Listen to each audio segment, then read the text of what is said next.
Hello and welcome to The Talk. I'm your host, Emma Eve. And I'm your host, Tom.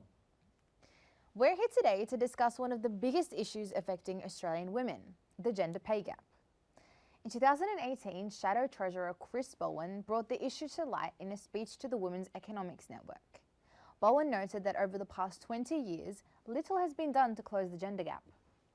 RMIT ABC Fact Check investigated this and found Chris Bowen's claim to be correct. With women's education steadily increasing over the past 2 decades to 2016, the gender pay gap in Australia has hovered between 15% and 19%. It currently sits on its 20-year average of 16%. Though Bowen and co may consider the gender gap a pressing issue for women, we should also note that there is little to no evidence to suggest that men and women get paid differently for the same roles. That is correct. That's because the gender gap isn't technically referring to different remuneration for the same roles, which is illegal.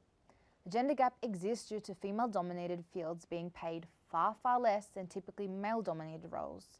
For example, childcare workers and teachers get paid far less than male-dominated jobs like miners or mechanics. The main issue is that Australia genders our workforce and has done so throughout history. Yes, women workers do present problems, Joe. It's tough, I know, but there are thousands of others, just like you all over the country, facing the same problems. Pretty generally, you'll all find about the same answers. I know most of the answers as far as the men are concerned. Well, I think we can say that the broad principles involved in the supervision of men apply equally well in the case of women. That ain't what I learned about women. There are some new and different problems, Joe. I'll admit that. Women scare me. At least, they do in a factory. Well, maybe the women are scared too, Joe. Let's see.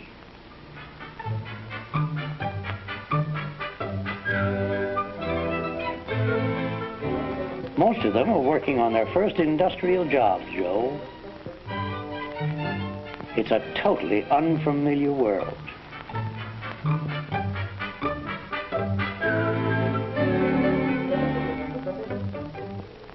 You see, they're not naturally familiar with mechanical principles nor machines.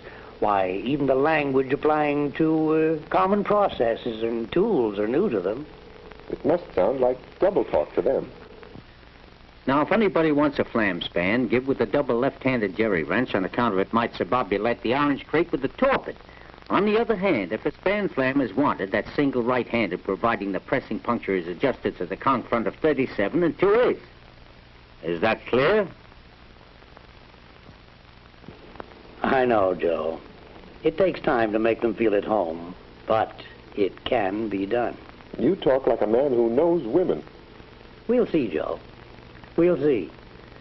You know, women workers can be surprisingly good producers, and it helps a lot to get them off to a good start. When breaking in any new worker, and of course especially a woman, you've got to explain every angle of the process down to the last detail. And since most of them lack mechanical background, you've got to study every job and subdivide it into simple operating steps. It's a good idea not to use trade terms, except, of course, where we must, and then explain in plain language exactly what such terms mean. And no matter what the job, he fits the tools and the work arrangements to suit the worker. What about that old saying, women earn 79 cents on the man's dollar? While that statement isn't entirely incorrect, it is focusing on the median wage and is leaving a lot of context out. The wage gap exists due to segregation, where a higher concentration of women are in lower-paying fields as opposed to men dominating higher-paying fields like CEO or Chief Operating Officer positions. That may be true though, but we should also consider why that is. Maybe women don't want these jobs, and if they did, they don't have the same skill set as men. If the gap exists, it's because men are innately better at higher paying fields like science or maths. This is a myth that has been debunked over and over again. There is no evidence to suggest that men are biologically better than women at science or maths.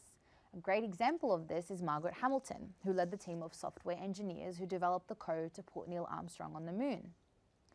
While there is no solid evidence to suggest that women are biologically inferior at STEM subjects, this is a myth that has plagued us for decades. However, there is evidence that a lack of female role models and stereotypes about masculine or feminine jobs, along with difficult work environments, have kept many women out of STEM fields. Okay, well, we'll disregard that for now then. But wouldn't motherhood mean that there's a gap? It's a woman's biological role to have children and then look after them, taking them out of the workforce. Yes, but why doesn't it affect fathers? Men also choose to have kids, but the impact on their careers is statistically non-existent. Well, what if careers like childcare and teaching are just less skillful roles than typically male-dominated fields?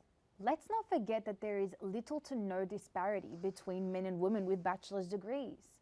The proportion of Australian women with a bachelor's degree or above rose from just under 13% in 1996 to 28% in 2016. Since 1998, more women than men have earned a bachelor's degree, and yet the gender wage gap remains the same. Well, if that was the case, surely we would all be getting paid the same.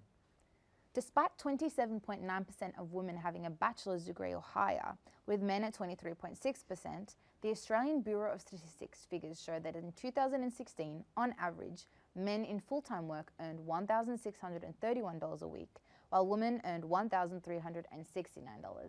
Well, assuming this is the actual case, what is Australia actually doing to try and fix it? In Australia, there is currently no specific national target for reducing the gender pay gap. With decades of unequal wages in Australia, it will take a lot of conversation and a lot of hard work to fix. Thank you for watching The Talk.